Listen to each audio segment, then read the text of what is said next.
ప్రతిపక్ష హోదా ఖచ్చితంగా 18 సీట్లు వస్తేనే ఇస్తాము అంటూ స్పీకర్ అయితే దానికి సంబంధించి క్లారిటీ అయితే ఇవ్వడం జరిగింది. ఇక అది చూసిన తర్వాత చాలామంది ఏంటంటే అరే ఆయన చెప్పిన దాంట్లో ఏమీ తప్పు లేదు కదా అని అంటున్నారు. మరి దానికి మీరేమంటారు? సో ఖచ్చితంగా ప్రతిపక్ష హోదా ఇవ్వండి అని అంటే ఎప్పుడైతే అసెంబ్లీ ఎన్నికలు అయిపోయినాయో అప్పటి నుంచి కూడా జగన్ గారు అడుక్కుంటున్నారని చెప్పాలి. ఖచ్చితంగా జస్ట్ అడగడం వేరు, అడుక్కోవడం వేరు. నిజంగా ఈ ఎవరైతే గెలిచిన కూటమి పార్టీ ఉందో వాళ్ళ దగ్గర కానీ అసెంబ్లీ స్టార్ట్ అయినాక స్పీకర్ దగ్గర కానీ అందరినీ కూడా నాకు అది ఇవ్వండి అని చెప్పి దాన్ని ఏమంటారు ప్రతిపక్ష హోదా ఇవ్వండి అని చెప్పి అడుగుతూ అంటే ఎందుకంటే అతనికి అర్హత లేదు.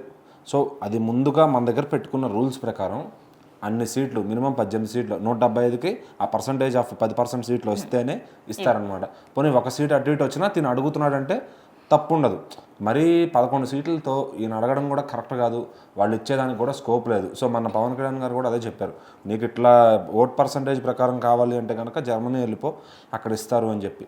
మళ్ళీ అది అయిపోయింది. మళ్ళీ ఇవాళ కూడా మళ్ళీ మీటింగ్ పెట్టి సో నాకు దాన్ని ఏమంటారు, నాకు మళ్ళీ ప్రతిపక్ష హోదా ఇవ్వండి, నేను అడుగుతున్నాను, నేను స్పీకర్ గారిని అడుగుతున్నాను, ఏమనుకుంటున్నారు, నాకు ఇవ్వద్దా, మీరే పదవిలో ఉండి మీరే ప్రతిపక్షంలో ఉండి ఇదేమన్నా సినిమానా, మీరే డబుల్ యాక్షన్ చేస్తారా అని చెప్పి నోటికి ఇష్టం వచ్చిన మాటలు మాట్లాడుతున్నాను. అంటే తను మర్చిపోయాడు, తను ఇంకా పదవిలో ఉన్నాను సీఎం అనే ఆ కమాండింగ్లోనే ఫీల్ అవుతున్నాడు. కానీ తన జనం ఓడిచ్చేశారు, పక్కకు దోసేశారు అని చెప్పి తను గుర్తించుకోలేకపోతున్నాడు అనమాట.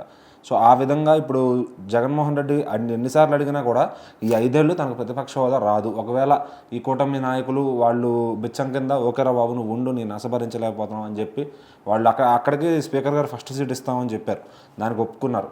సో ఫస్ట్ సీట్లో అలాగే ఒక ఇటు పక్కన అంటే కూటమిలో ఉన్న వాళ్ళకి ఎంతసేపు మైక్ ఇస్తారో అంతసేపు మైక్ ఇస్తారు.